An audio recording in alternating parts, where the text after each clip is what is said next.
ગંભીરા બ્રિજના બેકટકા 9ના મોત, પણ બ્રિજ જર્જરિત ન હતો. એન્જિનિયરે કહ્યું, અમારા રિપોર્ટમાં મેજર ડેમેજ નહોતું, પુલ જર્જરિત નથી. નદીમાં 5 વાહન પડતા મૃત્યુઆંક વધવાની શક્યતા. મધ્ય ગુજરાતથી સૌરાષ્ટ્રને જોડતો મહીસાગર નદી પરનો 45 વર્ષ જૂનો ગંભીરા બ્રિજ આજે 9 જુલાઈ વહેલી સવારે તૂટી પડતા હાહાકાર મચી ગયો હતો.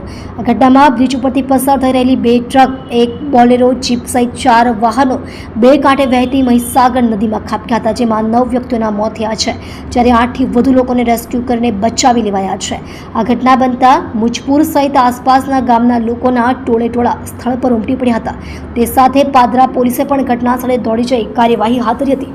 ઉલ્લેખનીય છે કે સુસાઇડ પોઈન્ટ તરીકે કુખ્યાત આ બ્રિજ તૂટતા આણંદથી વડોદરા, ભરૂચ અને અંકલેશ્વરનો સંપર્ક તૂટ્યો છે. છેલ્લા ઘણા વર્ષોથી જર્જરિત ગંભીરા બ્રિજ તૂટ્યો હોવાની જાણ મુજપુર ગામના લોકોને થતાં જ લોકો બચાવ કામગીરી માટે ઘટના સ્થળે દોડી ગયા હતા અને મહીસાગર નદીમાં પડેલા વાહનોમાંથી બહાર નીકળીને વહેતા પાણીમાં તરફડિયા મારતા 3 લોકોને બચાવ્યા.